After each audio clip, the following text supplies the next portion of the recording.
World यार जिते बेले आपण माने इकोनॉमिक्स पढ़ा स्टार्ट करंतु देखिथिबे आपण माने प्रथम रु शेष पर्यंत गोटे वर्ड बारंबार रिपीट होता है से वर्ड होउची गुड्स किंबा द्रव्य जहाँ इकोनॉमिक्स रो प्रथम चैप्टर रु शेष चैप्टर पर्यंत बारंबार रिपीट होता है। आज एई वीडियो रे आमे गुड्स जहाँ को द्रव्य कहा जाए तार प्रकृत मीनिंग कोन से विषय जानिबा। जेपरि आपण माने देखिथिबे जेपरि दंत कांति एंड एनदर हेउची पार्लेजी बिस्किट एपरि भाव में प्रत्येक को आमे द्रव्य कहि थाउ हेले प्रकृत रे द्रव्यर मीनिंग कोन देखंतु जदि इकोनॉमिक्स वाइज आमे जदि जानिबा जेउ द्रव्य जे कोनोसी द्रव्य मध्ये होई पारे जेउ द्रव्य आमर वांट्स किंबा अभाव को से पूरण करिथाय सेही बोली द्रव्य को आमे इकोनॉमिक्स रे गुड्स किंबा द्रव्य बोली कहि थाउ। जेपरि रहिछि पार्लेजी देखुथिबे आपण माने पार्लेजी देखंतु जेते बेले हमरो खाइबार इच्छा होई थाय सेही इच्छा को पूरण करिया पे आमे गोटे पार्लेजी बिस्किट एपरि भाबरे क्रय करिथाउ ताइले एही पार्लेजी बिस्किट हमरो जो वांट्स रहितला किंबा अभाव रहितला ताहाको पूरण करिथाय ताइले एहाको आमे इकोनॉमिक्स रे द्रव्य किंबा गुड्स बोली कहि परिबा।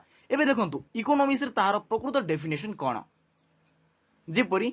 in economics goods are items that satisfy human wants and provide utility। देखंतु इकोनॉमिक्स रे आमे द्रव्य ताहाको कहिबा जहा ह्यूमन वांट्स को सैटिस्फाई किंबा हमर अभाव को पूरण करिथाय